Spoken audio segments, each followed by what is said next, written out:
Olá, bom dia. Eu sou a Paula Cabreira. A gente está aqui com o nosso podcast do Jornal Nossa Cidade, recebendo hoje uma visita ilustre, o deputado estadual por Mauá, Rômulo Fernandes. Bom dia, Rômulo, tudo bem? Paulinha, bom dia. Obrigado pelo convite, estamos aqui à disposição. Obrigado bastante. Eu conheço o trabalho do jornal é bem bacana. Obrigado. Eu quero agradecer, porque o Rômulo já está aqui, ó, de casa. Mais um pouquinho eu entrego um crachá para você, Rômulo. Será um prazer, mas um crachazinho aqui na... Ah, eu gosto.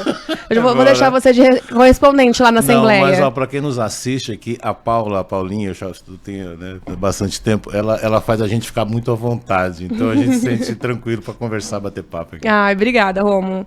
Rômulo, eu queria começar conversando com você. Eu vou começar contando a minha história. Vamos lá.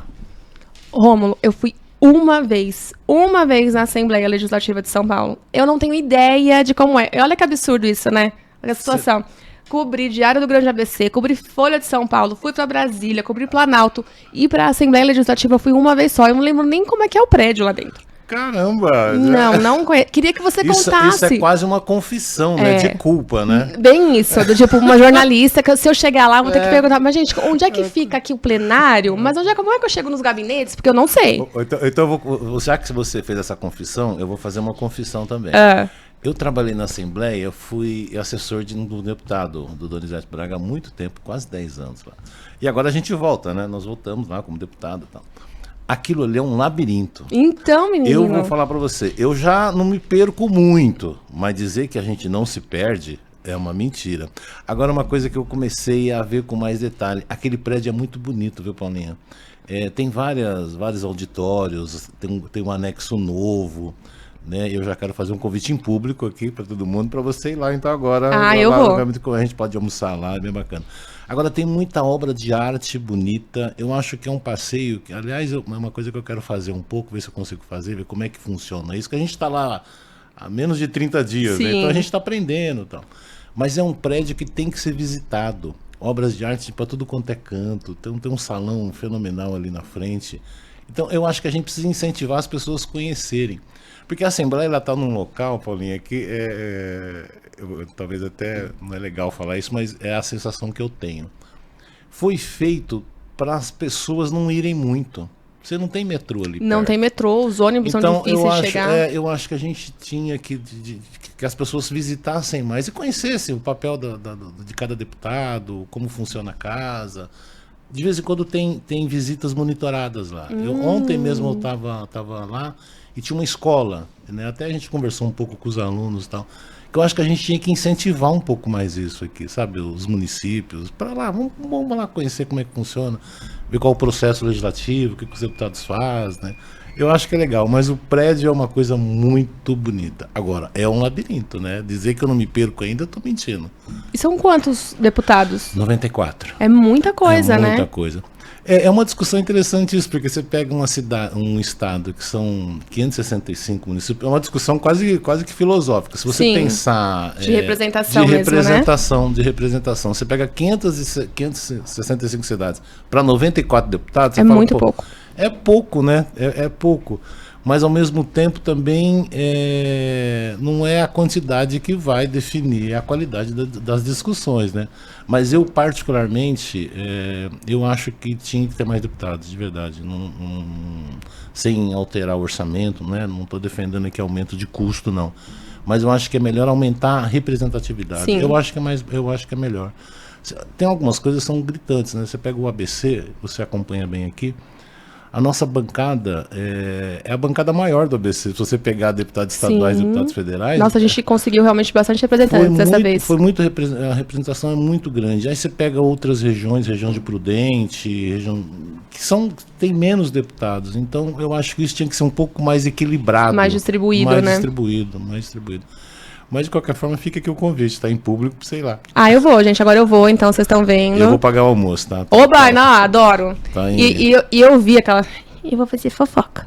Vai. Eu vi o pastor Marcelo almoçando com o David lá, que o David, pra quem não conhece o David Ramalho, ele também estava na Câmara, né, até o ano passado, ele era o primeiro secretário-geral, né? Era o secretário-geral, e agora ele tá com o Caio França na Assembleia. E eu vi os dois almoçando juntos, eu falei, poxa... É muito bacana, né? De vez em quando eu encontro ele lá, né? E eu? Aqui, ó, reclamação em público, tá, gente? Tá, fica aqui registrado que eu também quero. Então, ó, agora eu fui convidada pelo deputado, tá, David? Vou lá almoçar com o deputado. Aguenta essa, David, tá certo. David é um grande amigo. Mas aí tem que andar com GPS, é isso, já me preparo. Não, tem que se preparar, porque senão você se perde. Eu já me perdi umas 2, 3 vezes agora lá, né?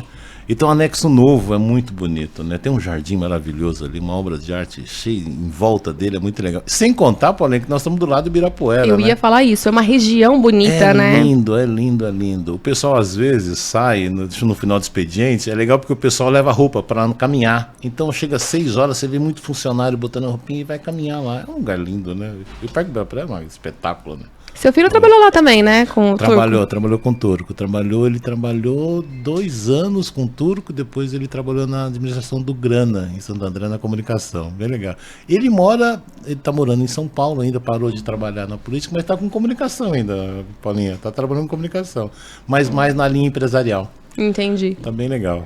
Não, eu acho ótimo a gente falar de família aqui, porque vocês têm uma família muito engajada, né, Rômulo? Tem. Tô aqui falando que o filho trabalhou, ele falando que trabalhou com Grana, trabalhou com o Turco, que foi deputado também. É engraçado que às vezes eu escuto que a família Fernandes tá em tudo quanto é espaço. Eu tenho uma irmã minha que trabalha na Câmara Municipal, que é a Mara. A Mara. Gente, a Mara é Mara. Que muita gente conhece ela, um amor, né? Trabalha, vai se aposentar, acho que tá 20 anos. Ela é funcionária de carreira na Câmara. O marido Câmara. também trabalhava lá, né? O marido também trabalhava lá. Não, é o Edinho, trabalha no Banco do Brasil. Olha lá. É o marido, aí tem uma outra irmã que é funcionária pública na Prefeitura de Mauá, que deve estar se aposentando agora, que é mulher do Elvésio, que trabalhou na Câmara. O Elvésio, conheci também. Que aliás não está bem de saúde, que a gente está internado. Mas meu Deus, melhoras, Elvésio. A gente deseja tudo de bom para ele, né? Então você tem na Câmara Municipal a Mara, você tem na Prefeitura a Tina, né, a Maria Cristina, que trabalha concursada lá, nem lembro o tempo que ela entrou lá. Aí tem eu no Legislativo, tem o meu irmão, que agora trabalha no governo do Tarcísio, o João, que está na Fundação Casa. Então a família está bem distribuída em quase todos os poderes, né? E era juiz, né? Era juiz.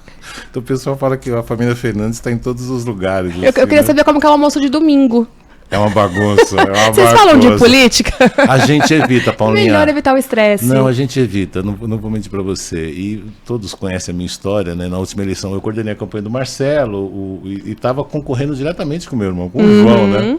Então a gente fez um combinado. Falei assim, gente, não vamos falar de política, não, porque a gente se ama demais, né? Essa família é muito, muito legal. Mas tem alguns limites que falam, não vamos falar nada, porque há diferenças de pensamento, não tem nada de errado nisso, absolutamente nada. Então a gente evita falar um pouco, sabe? Eu falei assim, vamos combinar, não vamos ficar falando de política, não, vamos falar de futebol, né? De rock. Eu acho isso muito interessante, porque assim, eu tenho uma irmã só. A minha irmã é diretora escolar, eu tava conversando com o Romulo antes. E é muito legal, porque assim, a gente tem o mesmo tipo de educação, né? Mas a gente tem opiniões totalmente diferentes. É aquela coisa de a personalidade acabou, não adianta. Ô Paulinha, e tem uma coisa que é maluco, né? Porque no ano passado, que foi um ano eleitoral, um ano tenso, né? Eu não vou ficar fazendo avaliações de campanha aqui. Mas no ano passado aflorou muito isso na campanha presidencial. Eu tô falando porque eu tive problemas na minha família. Eu acho que a maioria das pessoas. A gente não sabia se ia ter Natal, né? A gente achou que o Natal ia ser cancelado. Você sabe o que aconteceu? O Natal não foi cancelado, mas a ceia foi. A ceia foi. Porque Papai Noel foi vermelho lá? Lá em casa foi Papai Noel de vermelho, mas teve gente que mandou de verde e amarelo. Papai Noel foi proibido a entrada de casa desse vermelho. Esse comunista vai comer as criancinhas daqui, né? É ótimo, né? Mas teve muito problema, porque eu acho que a sensação que eu tenho, a avaliação que eu tenho, é que aflorou um pouco essas coisas. Tava meio guardado dentro. Então você pega o racismo, aflorou, né? A homofobia aflorou, né? A violência aflorou, né? Então, isso é triste demais, né? Muito triste. As consequências nós estamos vivendo, inclusive, ainda até hoje, né? Na minha casa teve Natal, preciso confessar. Teve. Na verdade, assim, a minha família toda, eu tava falando com o Romulo também, meus pais, eles eram pessoas muito simples, eram agricultores. E eu lembro muito de crescer e a minha mãe sempre defendendo muito a ditadura, porque o Brasil cresceu muito. E aí, conforme eu fui estudando e fui vendo que não era aquilo, eu trouxe para minha casa, né, mãe? E a minha mãe é uma leitora voraz. Eu entreguei para ela a série de livros do Hélio Gaspari, da ditadura. Acho que são 4 volumes, agora não vou lembrar, gente. Mas é Envergonhada... Inacabada, Escancarada. É muito bom. E eu entreguei esses livros pra ela. E a minha mãe leu com toda aquela coisa de reflexão. E depois ela falou, filha, você tinha toda a razão. E entreguei depois pra ela 1968, do Zoni Ventura, que é o ano que não terminou, que também é maravilhoso. Então a gente trouxe pra nossa vivência coisas que a gente foi aprendendo. E eu senti meus pais muito abertos nessa recepção. E eu senti eles passando isso também pros irmãos, pros cunhados. Legal. Então, assim, lógico que a gente tinha, né, umas confusões por aí. Mas a nossa família, a gente não teve, a gente teve Natal. Ah, isso é bom, né? Mas você sabe que às vezes a gente... Hoje a comunicação é muito rápida, né? A coisa aconteceu aqui... O Zap. E em um segundo aconteceu alguma coisa na Albânia, você tá sabendo aqui, mas né? Mas a minha mãe é ótima nisso, porque a minha mãe é tia do Zap, minha mãe é do Zap que faz assim, peraí que a minha filha é jornalista? Aí ela manda assim, Paula, isso é verdade? Então ótimo, ela faz a verificação. Eu acho ótimo fazer essa verificação. Então, mas esse exemplo que você deu da sua mãe, eu conversei com minha mãe falecida, meu pai falecido, mas a gente conversava muito sobre isso. A comunicação era difícil, era só rádio naquele tempo, né? Era rádio e não era em todos os lugares. Então, às vezes acontecia...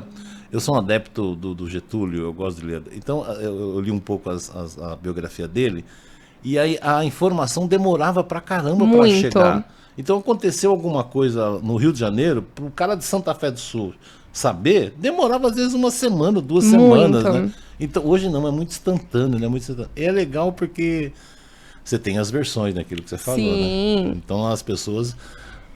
eu sou do tempo que a gente... Qual é aquela musiquinha que falava assim? Esse é um país que vai pra frente... Era da ditadura também. Era da época da ditadura. Então eles colocavam isso na cabeça das pessoas. Sim, a Brasil ame ou deixe. Ame ou deixe. Então tinha tudo uma comunicação que a gente chamava de subliminar, digamos assim, que colocava aquilo, né? Então você não tinha outra versão, porque os caras estavam presos, fugidos. Então... mas eu acho engraçado que assim, né, óbvio, gente, que guardadas as proporções, mas a madrinha da Isabela, ela também é bastante... efetiva, assim, nessa coisa de proteção aos direitos e tal. Aí ela falou assim, gente, essa eleição trouxe pra gente uma coisa muito, muito verdadeira, né? A nossa expectativa, não, eu ia pra rua contra a ditadura, a realidade. Tá todo mundo falando de fascismo e você tá quietinho em casa, você não fala nem que é fake news pra não ter estresse pra cabeça.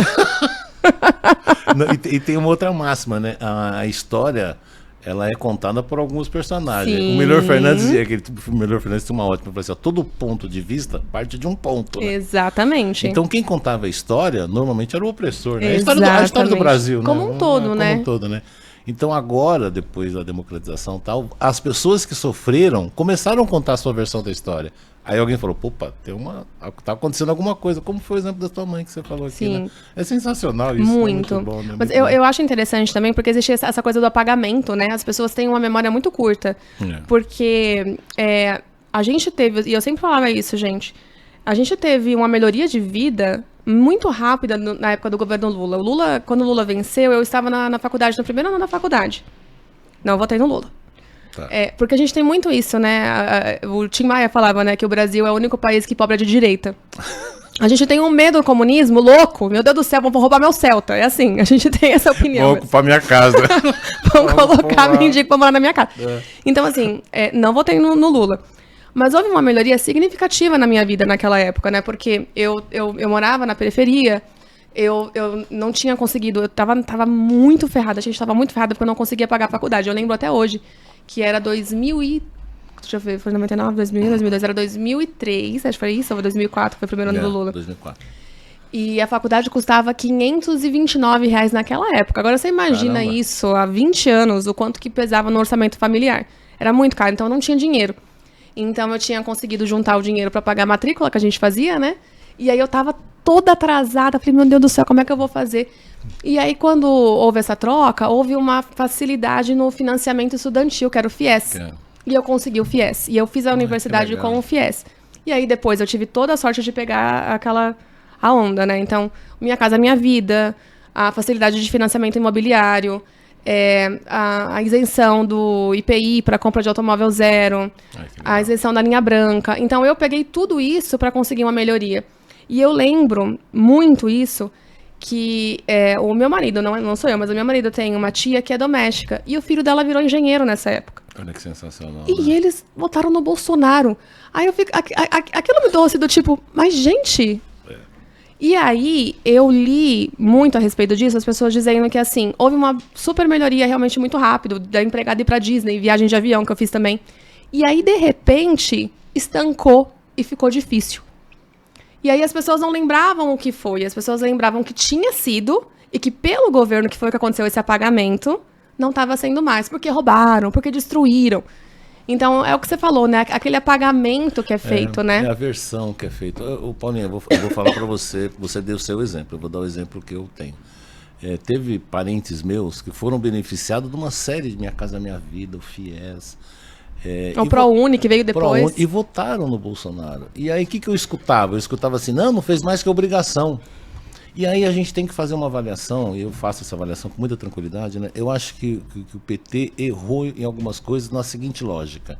Acertou muito nas ações, melhorou muito a vida das pessoas e tal, mas às vezes na política não conseguiu colocar nas pessoas, na cabeça das pessoas, que aquilo era uma conquista por conta da política e por conta de um governo. Então, olha o resultado eleitoral do Bolsonaro agora, foi 1%. Assustador. É assustador. Tem um caráter popular nessa votação que a gente tem que olhar com muito cuidado. Sim. Você pega as pessoas que ganham de 1 a 2 salários mínimos, votaram no Bolsonaro. Sim. Então, isso a gente precisa entender esse fenômeno, você tem a questão religiosa e tal. Então a gente precisa se debruçar nisso e reconstruir, que eu acho que o terceiro governo Lula está fazendo um pouco. Essa pauta de valores, ela foi muito forte, né? Foi muito forte. Muito, né? Ainda está sendo. Está sendo, mas eu acho que é um percurso que a gente vai percorrer, que a história vai mostrar que nós vamos mudar isso, né? Por uma questão de humanidade. Né? O que eu acho muito interessante no governo Lula, eu também vou falar aqui da minha versão, que foi assim, eu contei como piada, mas é verdade. Expectativa, taxação de grandes fortunas. Realidade, taxaram minha compra na Shopee. Ótimo, né? Aí eu falei, poxa, Lula, não tava esperando por isso. Tem aquele Porta dos Fundos, tem não sei como é que chama, um sketch lá deles, lá, que a pessoa abre o apartamento dela e entra o Fábio Porchat e fala assim, agora a gente vai entrar aqui, ou você vai um monte de mendigo, invasores mesmo. Entra no quarto da pessoa, é muito engraçado, né? Mas era aquilo, essa imagem. Essa imagem. E eu acho muito interessante que eu tô falando desse governo, que é assim, a hora que ele viu que a rota não estava sendo ok, revisou. O meu marido também falou sobre isso. O meu marido trabalha no mercado financeiro. Ele falou, Paula, se eu te contar o que aconteceu. Eu falei, fala, amor. Ele falou, o governo federal falou que queria reduzir a taxa do consignado. Porque estava abusiva, as pessoas não estão conseguindo pagar a taxa do consignado. Baixou uma portaria lá, falou, tem que baixar, senão não vai poder vender. Ninguém baixou. Então a Caixa Econômica e o Banco do Brasil vão baixar, vocês têm que acompanhar. Aí o Banco Central falou, não pode. Porque isso aí pode ser que quebre os bancos. Aí, não, então vamos reverter, vamos tirar essa taxa aí, vamos deixar esse decreto. Quando tiraram o decreto, ele falou que está em todos os lugares. O governo federal aumenta a taxa do consignado.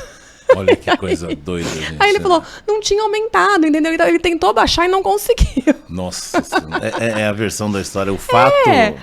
Gente... Tudo, eu sempre falo, são 3 tudo lados, é uma versão. Né? Tem o fato, a versão. Isso, né? mesmo. E a outra, né? A gente, na comunicação social, quando a gente faz a faculdade, a gente aprende que existe a teoria do espelho. Eu sempre falo sobre ela. Como que é essa? Que é muito simples. O que eu vejo no espelho gente, o meu reflexo. Telecurso segundo grau. Mas lá. Vê se não é verdade, gente. O que eu vejo no meu espelho é o meu reflexo. Se você olhar para o espelho, você vai ver a mesma coisa que eu? Não. Verdade. Então, o que eu vou escrever é a maneira como eu enxergo aquele fato. Então, essa premissa me norteou a vida inteira no jornalismo. Então, assim, quando você ver uma notícia, cheque um portal, 2, 3, nunca pegue a primeira versão. Por isso que eu falo, agora foi uma explicação da frase do Milor Fernandes. Exato. Todo ponto de vista parte de um ponto, né? Isso mesmo. Bacana, vou usar isso aí, viu, Paulinha? Se você me permitir. Claro, mas eu queria que você me contasse como é que tá lá. A gente tá falando desses ânimos acirrados. Como é que tá sendo as sessões lá? Tá assim? Na verdade, a Assembleia Legislativa, primeiro que nós chegamos agora a menos de 30 dias, né? Eu tô bem feliz. Tal. Tem uma dinâmica que a gente está aprendendo, né? Eu agora, as comissões acabaram de fechar, inclusive ontem ou hoje termina o fechamento de todas as comissões. Eu fiquei na Comissão de Justiça, uma comissão que eu queria muito participar. Que é muito concorrida, a Comissão do Meio Ambiente enquanto efetivo e na comissão do turismo. Aliás, para Ribeirão Pires É vai ser maravilhoso. bem legal, né? Foi um dos motivos que me levou a pleitear essa vaga, foi um pouco isso, né? Porque a gente tem uma cidade aqui no ABC, que é a Estância Turística. Acho que Santo André também está pleiteando a possibilidade. Pleiteando. Eu falei com o secretário de Estado, o Lucena, e a gente já tem uma reunião marcada, né? Porque tem muito MIT, que MIT é município de interesse de turismo, né? E parece que há uma possibilidade de aumentar o número de cidades como Olha que legal. MIT e como instância, né? Então a gente vai agora se debruçar um pouco sobre isso. Então eu gosto muito dessa pauta porque turismo gera emprego, né? Sim. Eu sempre falo assim, o turismo, além de ser uma coisa boa para a alma, para o corpo e tal, mas é geração de renda, né? Você pega, o estado de São Paulo é o que recebe mais turistas de negócio, né? E Ribeirão Pires tem uma fatia aqui também. Então, eu acho que são 3 comissões que eu sou efetivo e várias outras que a gente é suplente, né? Mas essas 3 eu quero me debruçar A de justiça pouco é bastante mais. importante, né? É bem importante, né? É um governo novo, A gente foi eleito na oposição, as pessoas votaram na gente porque a gente era oposição àquele projeto, o nosso projeto político é o projeto do Haddad, Paulinho. A gente tem que sempre falar isso, reforçar isso. Agora, vamos esperar como é que o governo vai se comportar, né? Como é que vai se comportar. Tem algumas pautas que a gente já se definiu enquanto contra, que é a própria Sabesp, a venda do patrimônio público e tal, que em outros momentos a gente vai, talvez, converse um pouco mais com detalhe, né? Mas está sendo bastante interessante. Então, hoje deve fechar todas as comissões, a gente começa a apresentar alguns projetos já, a gente apresentou já 2 projetos legais que a gente está com vontade de defender. As emendas parlamentares, esse ano a gente não tem, porque foi votado ano passado, né? Mas já tem muito pedido, você recebe muito prefeito. Eu imagino. Muito prefeito, Paulinho. E essa é uma coisa nova para mim, porque você começa a ver a dificuldade que esses prefeitos têm. Prefeitos com cidades com 10 mil, 15 mil habitantes, num desespero assim, de qualquer recurso, eles vão lá pedir, né? E a gente atende o máximo que pode, né? Então essa dinâmica, ela é bem bacana, mas ao mesmo tempo você vê a fragilidade do Estado, né? Então, E um Estado que tem um dos maiores um dos orçamentos, maiores, né? Eu falei isso durante a campanha, é o Estado mais rico da federação, é o maior, tal, tem uma série de recursos, tal, 30% do PIB está aqui, né, Paulinho, no estado de São Paulo, né? Mas ao mesmo tempo você tem lugares como o Vale do Ribeira, que é um dos índices de pobreza assustador. Eu fui na Baixada segunda-feira passada, olha que coisa mais maluca. O Guarujá, quando você fala do Guarujá, o que você pensa?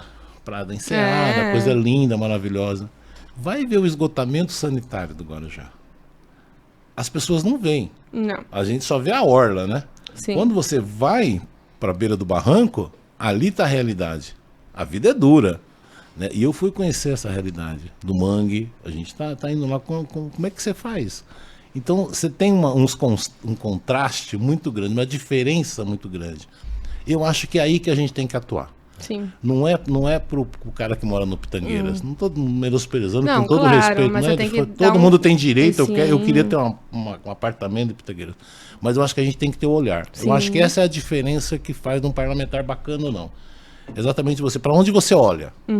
Né? Então eu estou olhando para o barranco. Eu não estou olhando para a orla. Para a orla. Não estou menosprezando de forma alguma, mas a gente tem Mas que... é o que precisa do interesse nesse momento. É o que precisa. Pelo amor de Deus, porque depois que a gente viveu ali em São Sebastião... Não, em São Sebastião foi uma catástrofe, né? Você chegou a visitar? Eu fui lá. Mas eu não consegui, eu fui 2 dias depois, não mas dava eu pra chegar, não né? conseguia chegar. Não consegui chegar lá não. E é uma praia que eu ia muito, viu? Uma praia chamada Praia da Baleia, que era linda, que foi onde desbarrancou mesmo ali. Eu cheguei a ficar lá alguns dias lá. E aí, quando eu vi as imagens, eu falei, dá um pulo, mas não consegui chegar. E é o que você falou, né? A Praia da Baleia é um dos balneários mais procurados por milionários no Brasil, né? Por milionários. E aí, de repente, o que caiu foi o barranco de foi quem o morava barranco lá. de quem morava lá atrás, entendeu? E as pessoas não estão ali no barranco porque elas querem, Não. Paulinha. Eu acho que a questão habitacional desse país aqui, aí eu vou falar do governo Lula, né? Foi o cara que mais investiu em habitação. Sim. A pessoa pode ser contra qualquer coisa, não tem Habitação. problema nenhum, faz parte. Mas agora fazer um levantamento frio, assim, quem investiu em habitação popular? Foi o governo Lula. Foi o Lula. Tá voltando agora.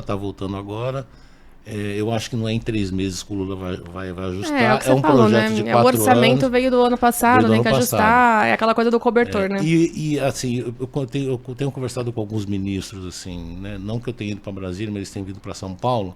A dificuldade, eles falam assim para mim, Rômulo, para recompor, tá sendo uma coisa maluca. Cada gaveta que você abre, eles brincam, é um cadáver. Sai um esqueleto. Sai um esqueleto. Como é que você faz? Então é um tempo. Só que a nossa ansiedade, ela é muito maior. A necessidade do cabra lá que tem uma casa que está caindo, ele quer entrar no projeto habitacional amanhã. E a gente tem que entender isso, ter paciência, compreensão e trabalhar o mais rápido possível, mas é um projeto a longo prazo. Não tem a recuperação, por isso que o tema é reconstrução do Brasil, né? Eu participei na semana passada de um evento, aí aquela fofoca.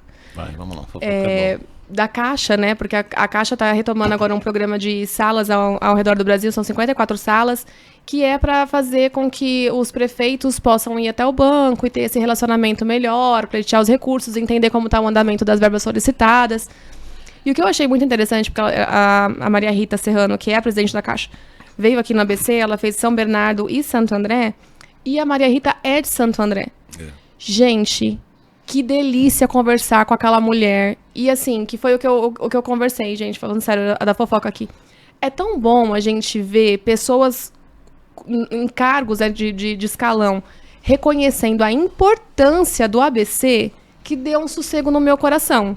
Eu dei um contorninho ali, sabe aquela coisa de ok. Ufa, E aí o que você falou, todos os funcionários de carreira acompanhando ela falavam, estamos voltando. É isso aí. É um orgulho danado, Nossa né? Senhora. Pô, é que nessa coisa do ABC que você falou, né? São 3 milhões de pessoas aqui no ABC, né? Eu tenho falado isso constantemente, né? A gente tem uma possibilidade tão bacana agora, né? Você pega a bancada federal e estadual, que tá todo mundo junto. Eu sei que tem gente que não tá, tem alguns deputados que não estão entendendo o que está acontecendo. Estão meio querendo trabalhar isoladamente, isoladamente. Eu acho que a gente corre... Vamos chegar lá.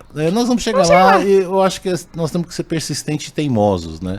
O Marcelo, que é o presidente do consórcio, fez um movimento bastante importante. Pô, estava na mesa do governo do estado, estava na mesa do governo federal, a maioria dos deputados, os prefeitos... Pô, é uma sinergia. Nossa Senhora. Então, eu acho que se a gente tiver juízo, todos nós, todos os partidos. E ali foi uma demonstração meio que de maturidade política, sabe? Eu achei bem bacana. Então, vamos trabalhar junto. Tem coisas que nós não temos consenso, mas o que nos une? Sei lá, saneamento básico, questão do transporte. Educação, saúde, infraestrutura. Gente, é tanta coisa. São todos interligados. O pessoal de Ribeirão Pires usa o Nardini, o pessoal de Mauá usa o Mário Covas, que usa o Serraria, que usa a Santa Casa de Santo André, que vai para São Caetano na mesma rua. Então, pô, nós temos um problema em comum. Você sabe que o Marcelo trouxe isso para pauta? E eu não tinha entendido isso até ele falar. É aquela coisa de a gente, mesmo cobrindo, não ter esse entendimento. Ele falou, estadualização do Nardini é ultrapassado. Não queremos mais, ficou para trás essa ideia. Se a gente colocar o Nardini como estado, a gente vai perder um equipamento para poder colocar aquela pessoa naquele momento. Tem que entrar na fila do Cross. Pode ser que vai parar em São Paulo, pode ser que vai parar na Zona Leste, a gente não sabe. Tem gente que defende estadualização Tem deputado que defende a estadualização. Mas não fez quando estava lá na prefeitura. Pois é. Ainda bem que você falou, o problema foi... Outro dia eu estava num debate num bairro e a pessoa puxou essa pauta. Aí eu falei assim, vamos lá. É um exemplo bem bobo, mas não é bobo, mas que é meio didático, né? Aí você quebrou a perna. Você vai lá para a porta do Nardini. O Nardini é estadualizado, que isso foi. A pessoa não vai entrar. É Mário Covas. É Mário Covas. Então, não tem. Então esses exemplos são exemplos... O que eu acho que a gente tem que fazer, e é o que eu quero fazer... aumentar a capacidade de atendimento. Por exemplo, um sonho que eu tenho, vamos botar o Hospital da Mulher. Nossa Senhora. Você já diminui o Nardini. Vamos colocar um hospital infantil. Essas coisas, sim, aí eu concordo. Colocar mais uma UPA, por exemplo, em Mauá. Nossa Senhora, ia ser incrível, mas uma UPA. Seria incrível, porque agora com o novo censo pode ser que a gente tenha o direito, consiga, né? Então, é desta forma que a gente arruma a saúde. Não é simplesmente, vamos estadualizar o Nardini. Não, isso é errado, já está ultrapassado mesmo. A pessoa não tem o mínimo de senso, o mínimo de informação. É politicagem, né, Rômulo? Fica fácil, né? Fica fácil. Olha, eu vou te falar que assim, as mídias sociais ergueram tanto louco. Pois é, né? Tem gente... Tem deputado aí, Paulinha, que tá, por conta dessa coisa da violência que aconteceu das escolas... fez umas falas incentivando, Não, eu vou te falar, eu vou colocar aqui na mesa, porque eu fiquei bem irritada. Eu vou falar que é assim, né, Eu vi você lá, peguei suas falas, foram realmente muito interessantes. Desde quando começou essa histeria a respeito da educação, e eu retorno aqui falando que a minha irmã trabalha com educação, a minha mãe era professora, então a madrinha da minha filha é professora, então a gente tem uma proximidade com a educação muito grande. Inclusive, eu desertei aí da ideia de ser professora, mas tenho realmente vários professores na família, convivo com isso. Quando começou essa histeria a respeito da educação, eu participei de várias conversas, que foi o que você citou, do consórcio, que o prefeito Marcelo levou os deputados estaduais, levou os federais, levou os prefeitos, trouxe representante do governo estadual, do governo federal. Um encontro importante para dar um contorno para a gente do que pode ser feito e do que está sendo feito. Depois disso, eu participei do encontro do prefeito em Mauá, com as escolas particulares, as estaduais e as municipais, que você estava presente, falando de 9 coisas que teriam sido colocadas ali para dar essa maior sensação de segurança também. Achei muito interessante o canal aberto com as escolas particulares. Sim. Porque, assim, minha filha estuda num colégio particular. Eu nunca tinha pensado que a proximidade com o poder público não é tanta quanto no município, né? É. Então, a GCM não fica lá na porta da escola. A GCM vai ficar na porta da escola municipal se precisar ficar. E a gente não tem um efetivo para deixar, gente. Isso é muito importante. Nenhuma cidade tem um efetivo para deixar um guarda em cada escola. Isso é inviável. Pode até ser um pensamento para o futuro, mas agora não dá. Sim. E eu participei desse encontro. Na sequência, a diretoria de ensino fez um evento aqui em Ribeirão, porque o Guto também tinha feito toda essa movimentação para falar sobre isso, com Polícia Civil, Polícia Militar e diretores. Eu divulguei a informação, eles ensinaram como é que você faz para paralisar um possível agressor. Gente, isso é fundamental, tinha escolas particulares. Vou falar como que tem que ser feito? Não, por medida de segurança. Quem estava lá, as diretoras que estavam lá, os professores que estavam lá, viram como que tinha que ser feito. Aí, vem um deputado de Mauá, vai para as mídias sociais e fala: eu visitei as escolas, elas não são seguras. Não mandem seus filhos para a escola, deixem em casa. Gente, isso é de uma irresponsabilidade tamanha. Irresponsabilidade é inconsequência. Vamos pegar o exemplo que você deu do Guto aqui. Postura republicana. No momento desse, você tem que acalmar as famílias, você tem que acalmar as pessoas. Você tem que dizer o seguinte: vou fazer isso. E ele está fazendo, o Guto, por exemplo, aqui em Ribeirão. Agora não chega no microfone e fala assim: vai dar ruim. Não manda que vai ter problema. É assim que você faz? Não, e mais, né? Porque assim, não encontrei esse deputado em um evento. Mas era do PT. E tinha outro. Não foi nenhum. Não. Essa desculpa é bem furada, né, Paulinha? Quem tava na mesa ali tinha vários deputados ali. Vários. Tava o governo do estado. Tava o governo do estado. O governo do estado. Tava a Ana Carolina Serra, Ana, que casada com um tucano. Não, tava o Alex Manente também do Solidariedade, que não quis compor, porque o SD falou que ia dar composição pro Lula, o Alex falou: não dou. E tava ali. Porque aqui tem a grandeza, né? Entende o momento histórico que nós estamos passando, né? Olha, vou pegar o Marangoni, que é amigo meu, assim, é outro partido. União Brasil. O Alex Manente é de outro partido. A Ana é de outro partido. Pelo amor de Deus, gente. O representante do governo do estado, eu sou oposição ao governo do estado. Ele estava na mesa. Ele estava na mesa conversando. Estava na mesa conversando. Isso é grandeza, isso é responsabilidade. Isso não é ser moleque, né? Moleque. Nossa, Rômulo, obrigada por colocar nome aos comportamentos. Porque assim, eu fiquei extremamente irritada. Eu, como mãe, eu comecei a receber aquilo do pessoal encaminhar, mas é verdade, isso não é seguro? Porque ele falava: eu visitei. Não é seguro. Gente. Não, aí é ser pequeno demais, né? É uma pequeneza, porque assim. E eu vi que ele apanhou bastante também nas mídias sociais, e eu acho correto. Porque eu acho que não é o momento da gente colocar as pessoas em pânico, é o contrário, a gente tem que acalmar. É o inverso. É discutir as ações que tem que ser feitas. Não é assim, não. Né? Hoje é dia 20, gente. Pois é, né? Todo mundo falando de possíveis ataques. Minha filha está na escola. Então, assim, a gente tem que acreditar no Estado, a gente tem que acreditar nas polícias. A gente falou sobre isso hoje de manhã indo pra escola. Eu não vou bater palma pra maluco dançar. Porque se eu faço isso, se eu falo: não, vou deixar minha filha em casa hoje e não mando ela, cada vez que eles quiserem fazer alguma coisa, eles colocam um pânico na internet e que a gente não sai de casa. Que não sai de casa, exatamente isso, né?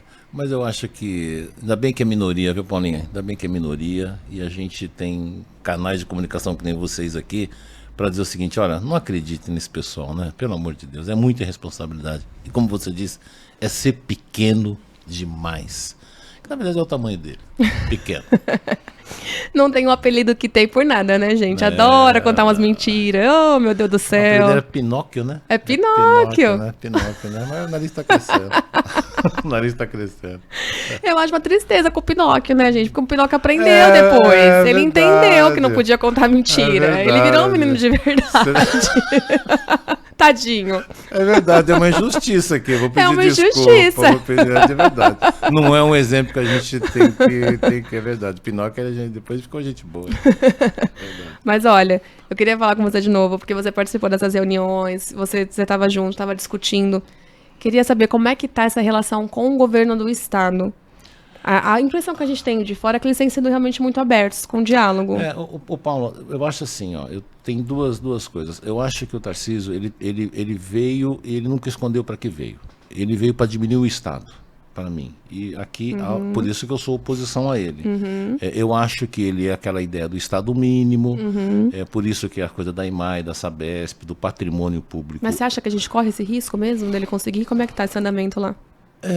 Ele já contratou, e aliás uma contratação, na minha visão, ilegal, de um estudo para poder verificar a viabilidade econômica da privatização. Então, primeiro comecei a Assembleia não autorizou ele privatizar. Então, já tem um começo de irregularidade aí, na contratação da entendimento, empresa, né? no meu entendimento.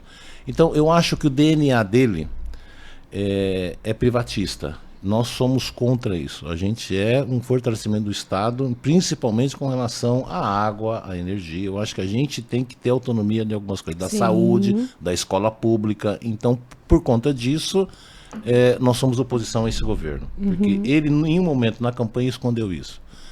São dois projetos políticos diferentes. Agora, ele não mandou absolutamente nenhum projeto lá. A única coisa que ele mandou foi um veto lá que ele fez da questão dos autistas, que tem uma certa polêmica. Voltou? Mas revertemos, né? Revertemos, ele fez a bobagem que ele fez, né? Então, mas eu acho que o DNA dele é este, tá certo?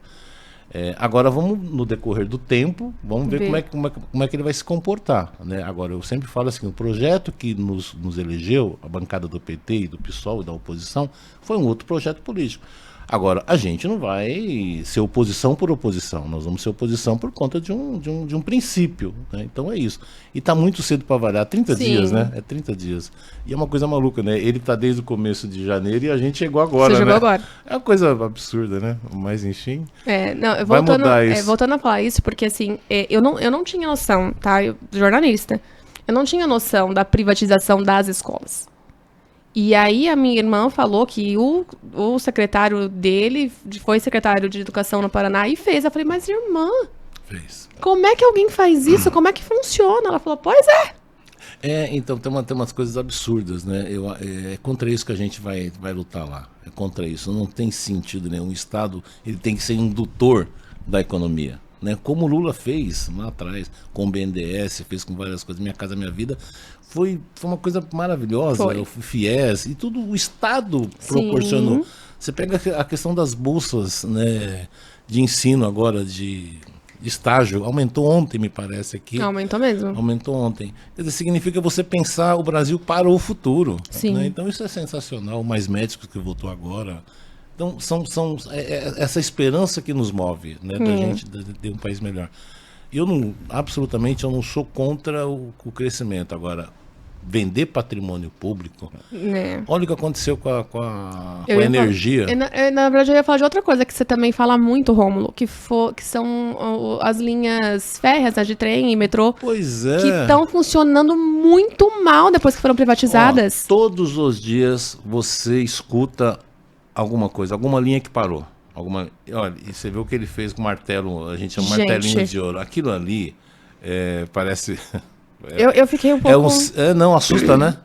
Aquilo ali você mostra. Ali você percebe realmente, o que você... a agressividade da história. Exatamente. O cara voltou, né? Ele não só martelou, ele voltou e ainda deu outras marteladas. Aquilo ali foi uma...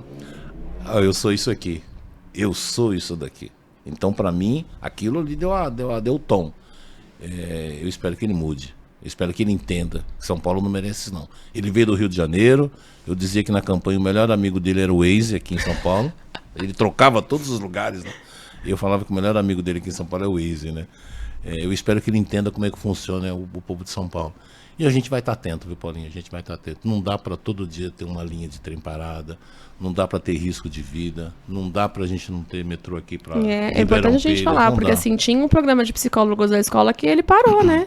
E aí ele tá voltando agora no desespero, mas tinha, né? Mas tinha. Então por isso que eu acho que ele tá tomando pé. Ele tá tomando pé ainda das coisas, né? Espero que ele aprenda. Espero que ele aprenda e tenha juízo. Nós vamos estar atentos. Você falou de 2 projetos que você já apresentou, você quer falar deles pra gente? Vamos falar. Na verdade são 2 projetos que a gente apresentou agora. Um é um projeto muito simplesinho, mas para mim é bastante importante, né? Ainda tá, ainda não, como é que fala? Não passou pelas comissões, agora apresentado, vai demorar muito para acontecer. Primeiro é com relação à bolsa de estudos para alunos do 2º grau de evasão escolar. Porque o que acontece, Paulinho? O sujeito com 16, 17 anos... Começa a precisar trabalhar, né? Ele tem 2 opções. Ou ele ajuda a família dele ou estuda, tá certo? Os índices são muito altos, O que a gente está propondo é o seguinte, é uma bolsa, né, de um valor X que o governo do estado vai definir, tem que estar no CAD único, tem uma série de critérios, mas que o estado possibilite esse menino se manter na escola, porque são 3 coisas, é o trabalho, a desilusão e a gravidez das meninas, que é os 3 principais fatores. O que a gente está sugerindo para o estado é o seguinte, gente, esses meninos precisam ter um futuro, precisam ter esperança, precisam achar que o ensino vale a pena, e ele não tem opção, ele sai porque ele precisa trabalhar para ajudar a família dele. O que a gente está pedindo, porque o projeto nosso é exatamente esse, é dar uma bolsa para esses meninos permanecerem na escola, porque eles têm uma possibilidade de um futuro melhor. Este é o princípio que a gente defendeu durante a campanha, né? Esse é um primeiro projeto. E um outro projeto que a gente está fazendo é para os devedores de ICMS, a gente colocar, quando forem pagar essa dívida, só para quem está devendo, parte desse ICMS ir para as entidades que trabalham com cultura, que trabalham com assistente social. Então são coisas assim muito simples, são projetos simples, de fácil execução. Que esses devedores aqui, porque hoje tem muito devedor com muito dinheiro que não paga. Então quando eles forem negociar, parte desses recursos financiem as entidades que trabalham com cultura, trabalham com assistente social, sob supervisão do Estado, lógico, né? Então são 2 projetos que a gente está trabalhando, que eu acho que são projetos importantes que beneficiam muita gente. E são simples, não tô criando a roda, né? Não tô inventando a roda. E é lógico que no decorrer do tempo você vai apresentando outros projetos, tal. Mas esses são 2 projetos que eu acho que ajudam o estado inteiro, Rômulo, pra gente fechar, você falou a respeito dos prefeitos procurarem você para solicitar emenda, e a gente sabe que esse ano você ainda não pode colocar, porque o orçamento já está fechado para ser executado durante o ano. Como é que funciona para o ano que vem? Até quando você tem para apresentar? Quanto que você pode pedir? Como é que é? Paulinha, a informação que eu tenho que sai na base de 10 a 12 milhões de emendas. Tem umas emendas que são específicas para a saúde, por exemplo, né? Eu não sei o percentual, me parece que é 50%. E aí, a partir o restante você pode, para construção de escola, para asfalto, você pode fazer isso. O que a gente tem que ser, ter que ter muito cuidado, e ser justo na distribuição dessa verba. Por exemplo, eu vou dar um exemplo meu, para assim, metade da minha votação foi aqui no Grande ABC. Né? Eu tenho um olhar, eu não nasci aqui, mas eu cresci aqui. Me acolheu a minha família. Então é lógico que eu vou olhar com muito mais carinho o Grande ABC. Mas ao mesmo tempo você tem regiões na Zona Leste, que é um lugar onde a gente atua bastante, que também tem as mesmas dificuldades de qualquer lugar. Eu sempre falo que a pobreza, Paulinho, é igual em qualquer canto. O que a gente tem que ser é justo na distribuição dessas emendas. Você acabou de falar, né, de cidade de 12 mil, 13 mil habitantes, que não tem orçamento para nada. Paulinha, eu fui numa cidade chamada Pinhalzinho. Eu conheço Pinhalzinho. Você conhece? Conheço. Eu não conhecia. A convite de eu tive ali, acho que foi 100 votos. Eu fui lá por conta de um amigo meu. Eu fiz uma dobrada lá com um deputado. Você volta bastante coisa? Pinhalzinho um ponto. São 168 votos que eu tive. Acho que foi isso, se não me falha a memória. Dava para eleger um vereador. Então a gente às vezes não tem dimensão. O prefeito lá, por conta das chuvas, decretou estado de calamidade pública no estado. Olha para você ver como que falta informação para essas cidades pequenas. Ele fez de emergência, perdão. ele fez no Estado, mas não fez no governo federal. Ele não sabia que precisava fazer isso. Ele falou assim, Romo, para mim, uma ambulância, para mim vai ser uma glória. A gente às vezes não tem a dimensão da necessidade dessas pessoas. Caíram ali, acho que 6 ou 7 pontes. Nossa. A pessoa não tem recurso. Não tem ônibus na cidade. Não tem. É uma coisa maluca, né? As pessoas às vezes não conhecem essa realidade. Quando eu cheguei lá, a gente começa a perguntar. Ele falou, não tem ônibus. Como não tem ônibus? As pessoas andam a pé. Andam a pé. E é muito longe uma e coisa. É longe pra caramba. Eu visitei os bairros ali, né? Visitei os bairros. Aí você fala, mas como é que você faz? É perua escolar. Como é que você... a gente tem que pagar. E não tem hospital, né? E não tem hospital. Então, assim, é uma dificuldade. Então, eu acho que a gente, enquanto parlamentar, tem que conhecer essa realidade. Por isso que eu falo, para quem a gente vai governar? Para quem a gente vai olhar? Né? Um trator, vai mudar a história da cidade. Então, o que eu acho que a gente tem que fazer é olhar para isso. E tentar ajudar dentro do possível. Né? A gente não vai conseguir resolver todos os problemas, lógico que não. Mas a gente vai encher o saco do governador. É isso aí. Nós vamos encher o saco do governador. Nós estamos com quantos deputados lá? São 7? Porque tem você, a Ediane... São 9. Olha aí. São 9.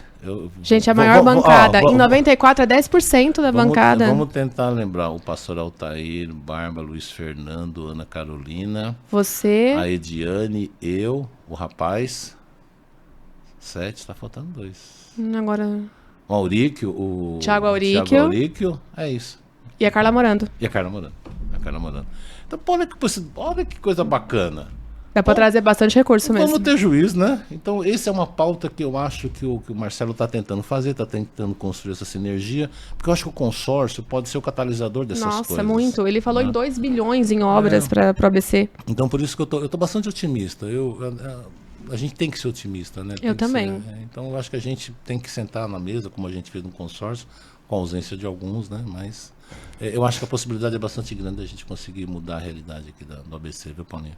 Rômulo, para terminar, vamos falar de Mauá, que é a cidade onde a gente mora. Eu tava falando aqui pro Rômulo, antes de chegar, eu fiquei meia hora conversando na padoca. Porque quando a gente mora em cidade é assim, todo mundo conhece todo mundo. Todo mundo conhece todo mundo, né? E aí você para lá para conversar, e aí tava o pessoal da GCM trabalhando e falando, né, sobre a maneira como tá todo mundo com um pouco de medo. Mas eu vou te falar que, assim, o Marcelo tem colocado muita obra para rodar. E aí a gente sabe que foi difícil para colocar a casa em ordem, tudo isso, mas a gente já começa a ver gente aí desenhando com mentiras um caminho aí de olho no ano que vem. Como é que tá aí? Qual que é a sua sensação andando na rua? A minha sensação é o seguinte, eu vou usar uma frasezinha, a verdade vai vencer a mentira. A verdade vai vencer a mentira. Como já venceu. Eu tenho muita convicção de que o Marcelo está fazendo uma administração muito bacana, muito bacana. Quem conhece a cidade, nós estamos reformando as escolas, novas unidades de saúde como São João, o maior recapeamento que a gente fez da cidade. Mas mais do que isso é a autoestima das pessoas. O que a gente não quer, nós estamos cansados de ver a cidade de Mauá, lá no passado, prefeito preso, prefeito solto, prefeito preso, prefeito solto. Mais de 3 meses na cadeia, gente. Ninguém fica mais de 3 meses na cadeia. Ficou muito tempo fora da cidade de Mauá. Então, eu acho que é uma construção coletiva. Ainda tá, viu? Ainda tá, né? Tá, lá onde morava virou um estúdio de estética. Ah, é? Uhum. Ah, não sabia não. Bom saber. Então, eu acho que as pessoas estão começando a perceber. Mauá está começando a ter autoestima, a rodoviária nova que nós estamos fazendo. Então, eu estou muito confiante, de verdade. Eu estou confiante porque as pessoas estão começando a perceber. Quando você chega no governo, Paulinha, é que nem o governo federal. Eu vou dar um exemplo, mas só para fazer uma comparação. Cada gaveta que a gente abria era um esqueleto. Eu fui secretário de planejamento, eu fui secretário do Verde Meio Ambiente no começo da gestão do Marcelo. Eu recebia visita de empresários que eu dava todas as instruções para ele como é que fazia. Empresários que ficaram 3 anos fora da cidade de Mauá. Quando eu acabava de conversar, ele falava, mas só isso? falava, mas é só isso mesmo? Leia-se nas entrelinhas ali, né? Aí eu falei, Esperando. mas por que você tá perguntando isso? Falei, Não tem Rômulo, nenhum boleto, né? não tem nada. Eu falei, não tem nada. Então são práticas que eram feitas lá. Eu sempre chamo de práticas não republicanas. Nada ortodoxas. Nada ortodoxo. Então agora você tem por exemplo, até aproveitar o espaço, nós estamos atualizando o plano diretor. Gente, Da a cidade de facilidade de Mauá. conseguir as alvarás. Nós colocamos agora a modernização no sistema. Então são coisas Até para que recorrer de multa. são coisas bem legais que a gente está fazendo. Mas principalmente aquilo que eu te falei, por exemplo, eu queria aproveitar o espaço aqui para dizer para as pessoas agora participarem, vai começar a ter as audiências públicas do plano diretor. Isso é que importante. muda, a lei de zoneamento vai fazer junto com isso. Até fazer uma sugestão para vocês chamarem o pessoal lá da cidade Vou chamar. para falar um pouco sobre essa pauta. Vou participar, inclusive, porque eu Não, moro é bem bom numa legal. região ambiental ali. É verdade. Então acho que agora é um momento importante para a gente discutir. Então eu estou muito otimista, Paulinha. A verdade sempre vai vencer. Eu tenho muita convicção disso. O que depender de mim, eu vou trabalhar muito para isso. Eu Muito pra também. isso, muito pra Vocês isso. contem comigo. Vocês Ótimo. sabem que é assim, né, gente? As isso. minhas diferenças com as pessoas. Mas a gente torce sempre pelo Legal. melhor em Mauá, né? Porque eu sempre falo assim, às vezes a pessoa começa a falar, eu falo assim, me fala 3 escolas aqui. Uma escola que ele inaugurou. Não foi feito. Na verdade, não tem. o Donizete tinha deixado algumas super encaminhadas e eu estava na gestão. Então eu falo com pessoa como viu.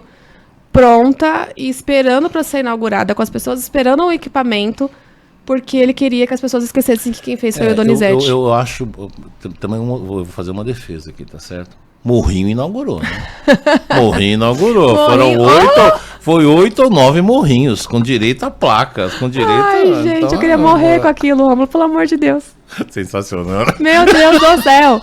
Você sabe que eu peguei a pessoa que dava a areia, né, que vendia, ele falou assim, eu tentei falar que aquilo era ridículo. Fui voto vencido. Mas então faz parte, né? Faz parte. Mas vamos continuar do jeito que tá. Eu acho que nunca a eleição nunca é tranquila. Não, nunca é tranquilo. vai ser complicado. Nunca é tranquilo, mas eu estou muito convencido que a gente tem o que mostrar. E eu acho que até lá muita coisa vai ser inaugurada. Sim. Tá bom. Rômulo, eu queria muito agradecer você. Já peguei o Rômulo 10 minutos a mais do que eu podia ficar aqui com ele. Obrigada. Não, obrigado, Paulinha. Você sabe que a nossa casa está sempre aberta. Vou fazer um crachá para você trabalhar para mim lá na Assembleia. Ó, primeiro, vamos lá. Então você me deve uma visita pra gente Vou almoçar lá. lá, tá certo? Tá bom. Ô, David, você viu que David, também quero um você almoço. ficou mal na fita, né? Mas agradecer Absurdo. imensamente, viu, Paulinha? Você sempre recebe a gente muito bem, muito bem. Na medida que for acontecendo as coisas, conte comigo, a gente vai, se precisar aqui, difundir uma ideia, difundir um projeto, a gente pede ajuda para vocês. Vocês são um pessoal que a gente gosta muito, de verdade. Vocês fazem a gente ficar à vontade aqui e continue assim. Tá A bom? casa é sua, volta Obrigado, sempre. obrigado, Obrigada. mano. Tchau, gente. Obrigada por ficarem com a gente até agora. E, curte aí, se inscreve no canal para vocês receberem os vídeos, tá bom? Obrigada, tchau, tchau. Bom dia para vocês.